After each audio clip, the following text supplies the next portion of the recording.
Buen día, queridos hermanos.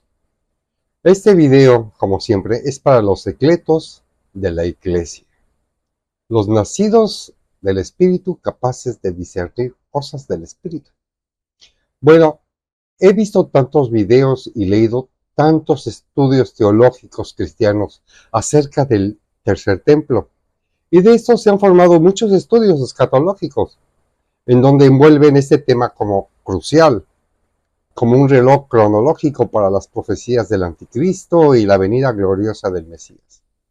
Tanto como los judíos y cristianos, pues emocionados y desesperados que esto sea un suceso para sellar sus expectativas proféticas.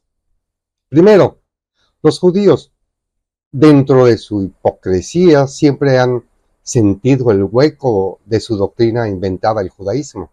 Algo les faltaba, un templo, sacerdotes y sacrificios, pero como de que de pronto se acordaron que sin sacrificios de animales pues no hay perdón. Aunque por siglos se llenaban la boca de su ley oral, la Torah Shebal Peh, la Halajá, el Talmud, y decían que era la continuidad de la fe mosaica, que se pasaba de generación por generación, y esto pues era suficiente. Por cierto, si quieres aprender de esa historia en el invento del judaísmo, después de la fe mosaica, te invito a que veas el video en este portal, Debates Judíos con Cristianos. Bueno, los judíos actuales no han captado que Dios ya no acepta más Yom Kippur desde hace casi 2000 años. Segundo, los cristianos tienen, pues, yo diría menos culpabilidad en creer en un tercer templo será construido. ¿Y por qué digo esto? En este caso, las traducciones del Nuevo Testamento no hacen justicia a las escrituras en algunas veces, y pareciera que las escrituras se contradicen eh, eh, con ese tema del templo, pero no es así. Se tendría que usar el lenguaje fuente del Nuevo Testamento para poder profundizar y comprender este tema, ya que pues no se preocupan mucho por escudriñar en la fuente original del idioma. Piensan que leer y releer la Biblia es escudriñar. Pero qué bueno que la leen, que se aprendan versículos. Pero, ¿por qué los judíos y los cristianos creen esto? ¿De qué fuente toman este acontecimiento? Bueno, yo les diré, ambos grupos toman la visión de Ezequiel a partir del capítulo 40 sobre el templo restaurado. He ahí el transformo. Pero todos hablan del tercer templo como un edificio físico, que forzosamente se construirá, y que pues es la voluntad de Dios y será el tercer templo de Dios, porque Ezequiel tuvo esa visión divina. Bueno, si tú eres estudioso en las escrituras, te podrás dar cuenta que ese templo que vio Ezequiel en su visión es totalmente diferente a las dos anteriores. Les faltan muchas cosas. La posición es diferente, la estructura, el diseño, el propósito y hasta los utensilios sacerdotales levíticos. Y esto lo cambia todo. Ezequiel en realidad no entendía el propósito de ese templo. Él creía que así sería el templo celestial. Y hasta ahora hay debate sobre esto. Bueno, Ezequiel no vio un templo físico incompleto, sino un templo espiritual completo en Cristo y en su pueblo.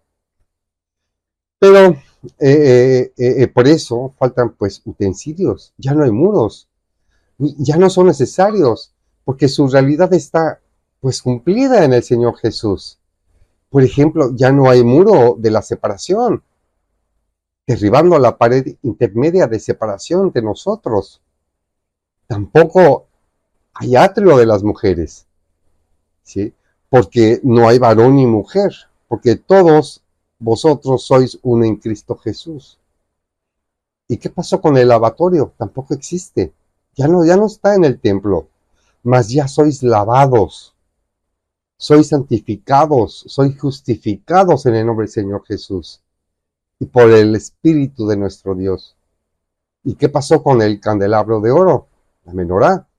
Bueno, el Señor Jesús dice, yo soy la luz del mundo. El que me sigue no andará en tinieblas, sino que tendrá la luz de la vida. ¿Y qué hay de la tabla de los panes de la proposición?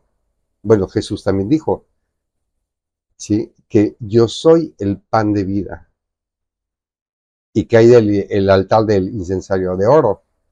Bueno, pues, ¿qué dice el Señor Jesús?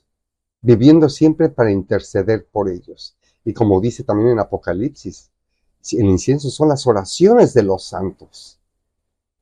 ¿Y qué hay del velo? Bueno, pues teniendo un gran sumo sacerdote que trascendió los cielos, Jesús es el Hijo de Dios. Así que el velo del templo se rasgó de arriba a abajo, ¿sí? Simbolizando pues el acceso a la presencia de Dios. Este evento marcó el fin de la barrera entre Dios y la humanidad, ya que la muerte del Señor Jesús permitió que todos los creyentes accedieran a la presencia divina. ¿Y que hay del arca del pacto? Tampoco está en este templo de Ezequiel, ¿sí?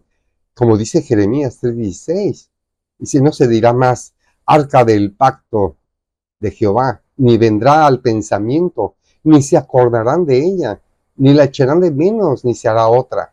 El arca del pacto presenciaba, como saben, la misma presencia de Dios. Dentro de ella estaban pues las 2 tablas de piedra que Moisés recibió, sobre las que fueron escritos los 10 mandamientos. La vara de olivo retoñada, fructífera de Aarón, que una vez él poseyó, y el plato del maná, todo lo cual representaba la naturaleza, la vida y el poder y la autoridad de Dios. ¿Y qué hay del sacrificio, el altar de sacrificio? Bueno, ¿qué dice? Pero Cristo, habiendo ofrecido una vez para siempre un solo sacrificio por los pecados, y se ha sentado a la diestra de Dios. Hay algo muy interesante con el altar, algo interesante. Mientras que todos los demás casos en el Antiguo Testamento, la palabra hebrea traducida como altar es mishbeach. ¿Qué significa altar? ¿Sí? La palabra hebrea traducida como altar en este caso es Ariel, que significa león de Dios. Jesucristo vino como cordero de sacrificio a favor de nuestros días antiguos.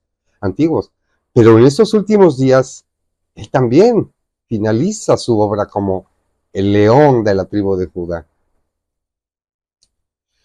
Así que muchos cristianos y judíos dicen que Ezequiel habla de un templo terrenal, por venir, pero Ezequiel sin saberlo habla del templo que es ahora, el nuevo templo espiritual de Dios.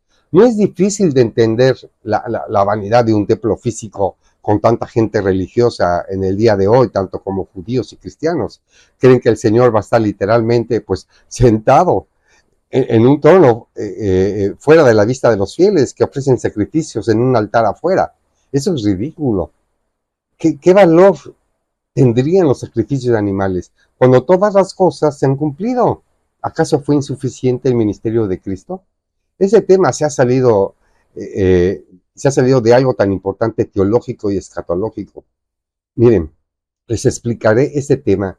Si hay la posibilidad de que el pueblo desesperado que queda de los judíos, si hay la posibilidad de que construyan su templo. Sí, aunque dudo que lo hagan. Pero si lo construyeran, no sería legalmente el templo de Dios o el tercer templo. Sería simplemente un templo para los judíos. Una construcción sin propósito y sobre todo, escuchen, sin legalidad celestial. ¿Sí? Bueno, ahora les voy a mostrar en el Nuevo Testamento cómo se cumple esta verdad, ¿sí? En la visión de Ezequiel. En el Nuevo Testamento se usa 2 palabras distintas para templo: hierón y naos. Esa es la diferencia que cambia todo. Y les explico. El vocablo griego hierón es eso es un templo físico, una casa de piedra. Es todo el edificio con sus recintos. Y el naos es una familia viva.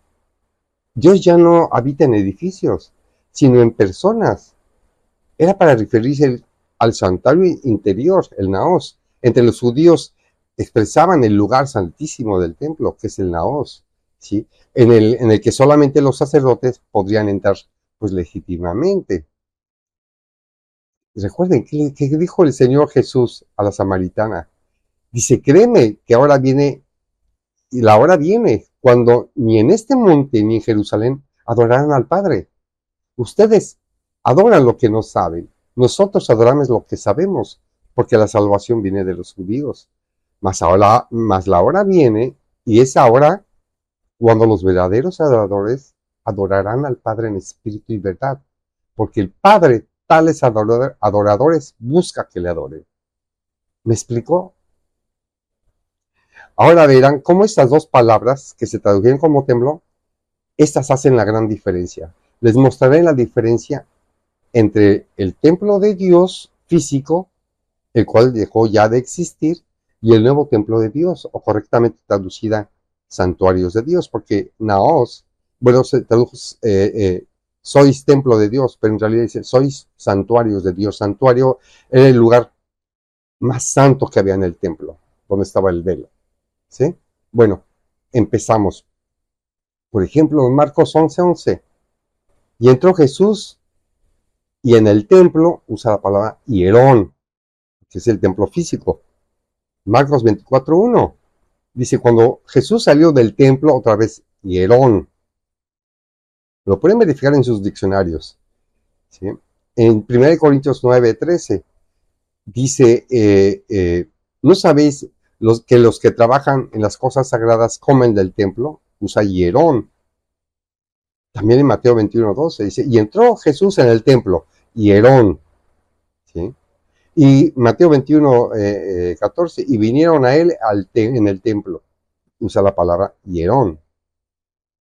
Mateo 21:15 dice, pero los principales sacerdotes y los escribas, viendo esas maravillas que hacía, los muchachos aclamando en el templo, y usa la palabra hierón.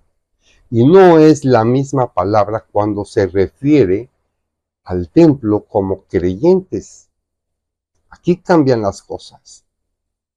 Naos, que es la parte, ya les dije, la más interior del templo, santuario consagrado totalmente. ¿No sabéis que sois templo? Usa naos. Cambia las cosas. ¿Sí? Si alguno, digamos en 1 Corintios 3:17, si alguno destruyera el templo, refiriéndose al creyente, naos, Dios lo destruirá a él, está hablando del creyente. También dice, ¿y qué acuerdo hay entre el templo de Dios y los ídolos? Usa naos. ¿Ven? Hace totalmente la diferencia en que en todo el edificio bien coordinado va creciendo para ser un naos, un templo santo en el Señor, en Efesios 2:21.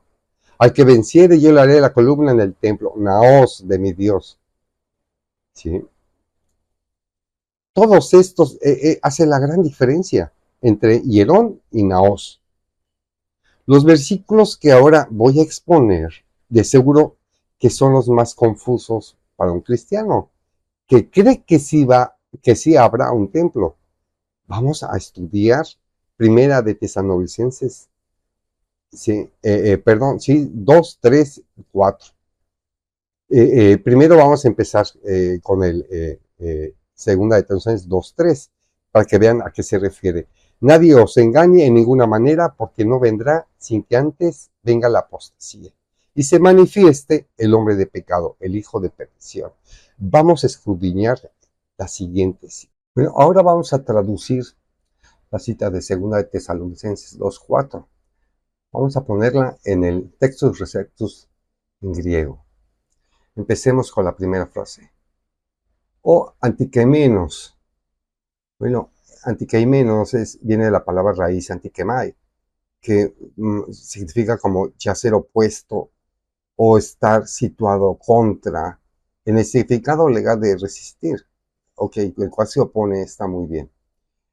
Sí, la siguiente palabra, kai hiperairomenos.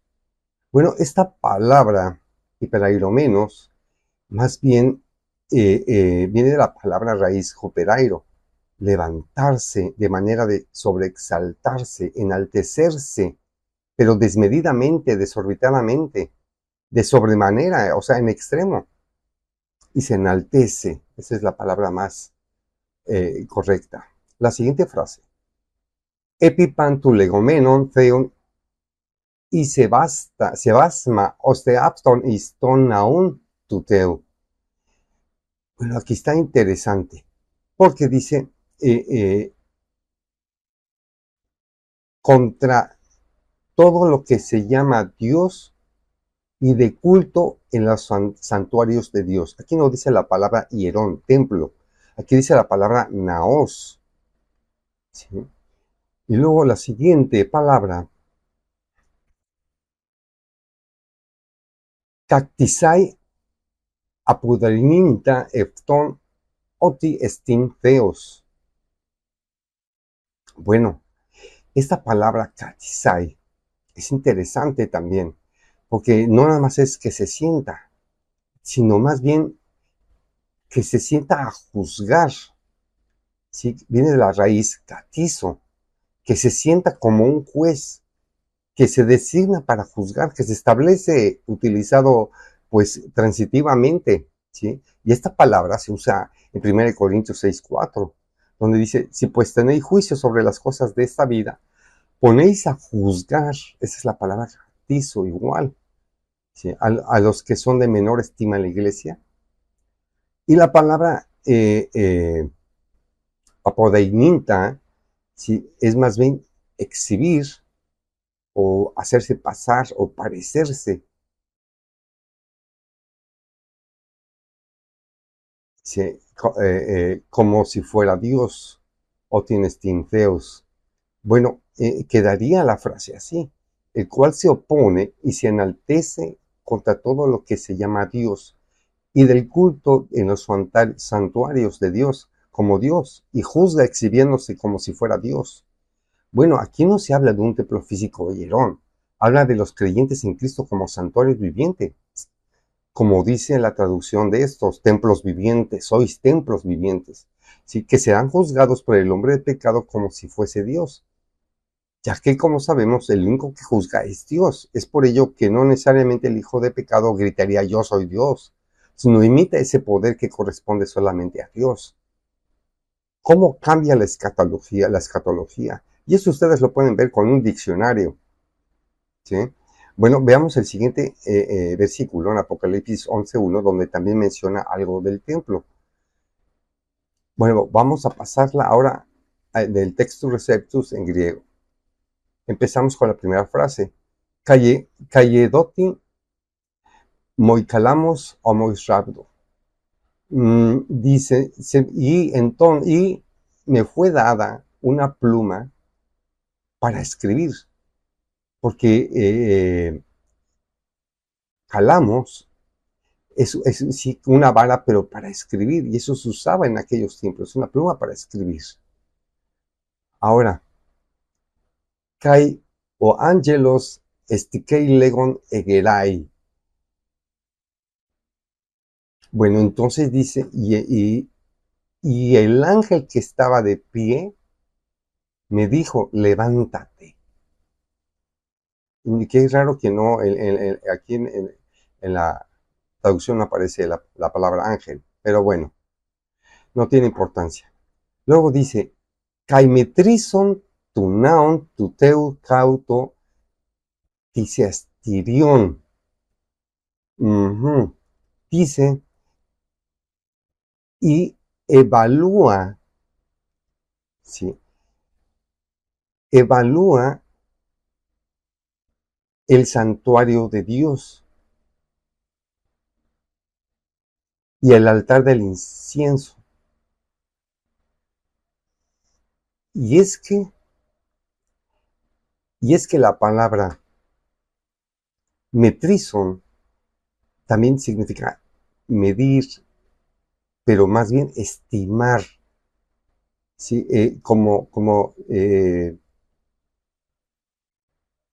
Medir más bien su valor, estimar, a eso se refiere. No medir de 50 metros, 80 metros, no, sino de estimar, ¿sí? Luego dice, kaitos prostinontans en afto, y los que adoran en él. Se puede traducir ya en su totalidad. Entonces me fue dada una pluma para escribir semejante a un cetro de autoridad. Y el ángel que estaba de pie me dijo, levántate y evalúa el santuario de Dios y el altar del incienso y los que adoran en él. El altar del incienso pues son las oraciones, del modo que oran. ¿Sí? Este pasaje profético pues, se acerca de la medición o estimación del santuario de Dios, se refiere a la visión del templo de Ezequiel. El diseño de esta evaluación o estimación parece ser la preservación de la iglesia en tiempos pues de peligro público, de gran tribulación, ¿sí? Por su estudio y por su doctrina. Y los adoradores deben ser medidos pues, en pureza y oración. Y si hacen la gloria de Dios y de su palabra, su gobierno, en todos los actos de adoración. Ahora veamos el siguiente versículo, pues obviamente con las connotaciones judías del idioma, aclarando que gramaticalmente y significado del griego, de las traducciones, pues son correctas, pero en un sentido de un griego común, el koiné. Pero acuérdense que hablaban el greco-judeo, que es una mezcla de griego, pero con connotaciones hebraicas, que se agregaron pues, a la cultura. Y veamos Apocalipsis 11:2, el siguiente versículo. Pero el patio que está fuera del templo, déjalo aparte y no lo miras, porque ha sido entregado a los gentiles y ellos hollarán la ciudad santa 42 meses. Pero veamos a ver en el Textus Receptus cómo dice. Dice, Kaitin Aumlintin exoten tunau. Aquí está esa palabra Aulin, que lo tradujeron como patio, es la palabra aulé, ¿sí? Y puede significar un patio abierto, pero también redil, un corral de ovejas. Y esta palabra se utiliza precisamente en Juan 10:1. ¿Sí? De cierto, cierto os digo, que no entra por la puerta en el redil de las ovejas. Redil, se usa la misma palabra, aulé, la misma palabra. Ahora dice que Tilexoten Tunau, que está fuera del santuario. Acá se le tradujo templo, pero es Naos, no dice hierón, que significa templo, el templo completo, sino el santuario. ¿Sí? Naos, como le llaman los creyentes, como les he comentado. ¿Sí? Porque Naos significa santuario, morar, consagrado. ¿Sí? A los templos vivientes, eso es la palabra Naos. Y luego dice,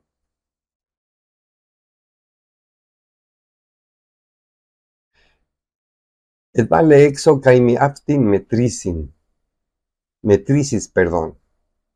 Bueno, esta palabra dice, quítalo y no lo estimes. Así dice. La siguiente palabra, oti edofitois etnesin. Bueno, dice, porque ha sido entregado a las naciones.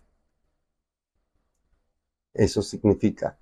Y ahora la siguiente, kaitin polintin agai pasisousin minas tesarraconta doi. Y pisotearán al pueblo, polis, pueblo, población. Luego dice, y que viene de hagios, o sea, apartados, al pueblo apartado, 42 meses. Y así quedaría, dice, pero el redil que está fuera del santuario, quítalo y no lo estimes, porque ha sido entregado a las naciones y al pueblo apartado de Dios. Pisotearían 42 meses. Los que están en el redil exterior, el culto es de una manera falsa y con el corazón de disimulo. Estos pues no serán estimados, en otras palabras, no serán tomados en cuenta. Se refiere pues a los tibios, a los cabritos, a la cizaña, a las vírgenes insensatas, a los árboles sin fruto. De esos que estaban mezclados, los invitados, estaban invitados los cletos con los ecletos, o sea que los invitados con los creyentes de calidad, que son el naos, ¿sí? Porque Dios tiene su templo y altar en los nacidos de nuevo. pues hasta el fin del tiempo. Y mire estrictamente a su santuario, o sea, la iglesia, los nacidos de nuevo, visible, y luego que es hollada y traicionada, pisoteada por los del redil externo, por los infieles e hipócritas, traicioneros. Qué interesante. Bueno, ya habiendo traducido eso, quiero decirles que, pues, el greco-judeo es lo que se hablaba, ¿sí? Bueno, es en realidad el griego koiné reinterpretado por la mente hebrea. Y ahí es donde las traducciones modernas, pues, suelen perder la esencia, porque tienden a homogeneizar, los términos. En realidad no existe un diccionario del greco-judeo como obra independiente. Lo que sí hay son diccionarios especializados del griego koiné y léxicos de la Septuaginta. Como saben, la Septuaginta fue escrita en griego, ¿sí? Por 72 sabios judíos. Bueno, que recogen pues las connotaciones y denotaciones hebraicas incorporadas al griego. Se le podrían llamar connotaciones, que es un significado pues, principal, objetivo, compartido de una palabra. La denotación corresponde a lo que encontramos en un diccionario y no depende del contexto para ser entendida. Así que muchas palabras del griego se adoptaron a la cultura judía, compartiendo pues, un doble significado y adoptaron palabras para un término específico. ¿Sí? Me ha tocado infinidad de veces al enseñar a pastores los significados hebraicos dentro del griego koiné y piensan que trato de cambiar las escrituras. Error. Lo que tienen son solamente traducciones en las manos, pero son fieles a las escrituras. Las escrituras siguen ahí en la fuente original, hebreo, arameo y griego. Solo puntualizo el significado profundo dentro del greco-judeo, obviamente en la mente de la cultura hebrea. Tomando el tema, como verán los términos escatológicos, pues no tienen nada que ver ya con el templo físico, hierón, sino se enfoca específicamente a los templos vivientes, la iglesia, los santos de Dios, los santuarios de Dios, los naos. Vuelvo a repetir, las traducciones son leales y confiables y suficientes para llevar a millones a los pies de Cristo. Eso es lo importante. Aunque hay traducciones, muchas, que se usan en algunas sectas y otras mesiánicas con muy mala traducción. Así que si quieres profundizar más, aquí en mi portal de YouTube encontrarás un video largo que te explicará extensamente sobre el tema del templo. Reinicia tus ideas y estudia por ti mismo.